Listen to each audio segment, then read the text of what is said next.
Big boss ಮನೆಯಿಂದ ಬರುತ್ತಿದ್ದಂತೆ ಹನುಮಂತನನ್ನ ಕೈ ಹಿಡಿದು ಎಳೆದಾಡಿದ ಫ್ಯಾನ್ಸ್. ಆಮೇಲೆ ಏನಾಯಿತು ಗೊತ್ತಾ?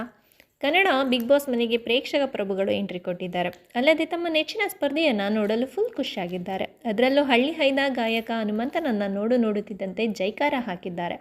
ದೋಸ್ತ ದೋಸ್ತ ಎಂದು ಕೂಗುತ್ತಾ ಹನುಮಂತನನ್ನು ಅಚ್ಚರಿ ಪಡುವಂತೆ ಮಾಡಿದ್ದಾರೆ. ಹೌದು, big boss reality show big boss season 11 ಮುಕ್ತಾಯ ಹಂತಕ್ಕೆ ಬಂದು ತಲುಪಿದೆ. ಸದ್ಯ ಬಿಗ್ ಬಾಸ್ ಫೈನಲಿಸ್ಟ್ ಆಗಿ 6 ಸ್ಪರ್ಧಿಗಳು ಆಯ್ಕೆಯಾಗಿದ್ದಾರೆ. ಇದೀಗ ಗ್ರ್ಯಾಂಡ್ ಫಿನಾಲೆಗೆ ಎಂಟ್ರಿ ಕೊಟ್ಟಿರೋ ಈ 6 ಸ್ಪರ್ಧಿಗಳನ್ನು ಬಿಗ್ ಬಾಸ್ ಸಂಭ್ರಮಿಸುತ್ತಿದ್ದಾರೆ. ಹೌದು, ಕನ್ನಡದ ಅತಿ ದೊಡ್ಡ ರಿಯಾಲಿಟಿ ಶೋ ಎಂದರೆ ಅದು ಬಿಗ್ ಬಾಸ್. ಇದೇ ಬಿಗ್ ಬಾಸ್ ಸೀಸನ್ 11 ಕೊನೆಯ ಹಂತಕ್ಕೆ ಬಂದು ತಲುಪಿದೆ. ಬಿಗ್ ಬಾಸ್ ಮನೆಯಲ್ಲಿ ಉಳಿದುಕೊಂಡಿರೋ 6 ಸ್ಪರ್ಧಿಗಳಲ್ಲಿ ಒಬ್ಬರ ಕೈಗೆ ಬಿಗ್ ಬಾಸ್ ಟ್ರೋಫಿ ಸೇರಲಿದೆ.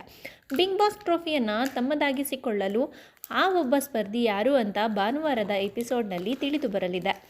ಇನ್ನು ಬಿಗ್ ಬಾಸ್ ಮನೆಯಲ್ಲಿ ಉಳಿದುಕೊಂಡಿರೋ 6 ಸ್ಪರ್ಧಿಗಳ ಸಾರ್ಥಕ ಕ್ಷಣಗಳನ್ನು ಕಣ್ಣ ಮುಂದೆ ತಂದಿದ್ದಾರೆ. ತ್ರಿವಿಕ್ರಮ್, ಮೋಕ್ಷಿತಾ ಬಳಿಕ ಬಂದ ಹನುಮಂತನನ್ನು ನೋಡಿ ಅಭಿಮಾನಿಗಳು ಜೋರಾಗಿ ಕೂಗಾಡಿದ್ದಾರೆ. ಖುಷಿಯಲ್ಲಿ ಹನುಮಂತನನ್ನು ಕೈ ಹಿಡಿದು ಎಳೆದಾಡಿದ್ದಾರೆ. ದೋಸ್ತ ದೋಸ್ತ ನೀನೇ ವಿನ್ನರ್ ಎಂದು ಕೂಗುತ್ತಾ ಹನುಮನ ಖುಷಿಯನ್ನು ದುಪ್ಪಟ್ಟು ಮಾಡಿದ್ದಾರೆ. ಇದಾದ ಬಳಿಕ ಬಿಗ್ ಬಾಸ್ ಕಟ್ಕಟೆಯಲ್ಲಿ ನಿಂತುಕೊಂಡು ನೆರೆದಿದ್ದ ಅಭಿಮಾನಿಗಳ ಜೊತೆಗೆ ಹನುಮಂತ ಕೆಲವೊಂದು ವಿಚಾರಗಳ ಬಗ್ಗೆ ಮಾತನಾಡಿದ್ದಾರೆ. ಇದಾದ ಬಳಿಕ ಬಿಗ್ ಬಾಸ್ ಹನುಮಂತನ ಬಗ್ಗೆ ಹೆಮ್ಮೆಯ ರೀತಿಯಲ್ಲಿ ಮಾತನಾಡಿ ಮತ್ತಷ್ಟು ಧೈರ್ಯ ತುಂಬಿದ್ದಾರೆ.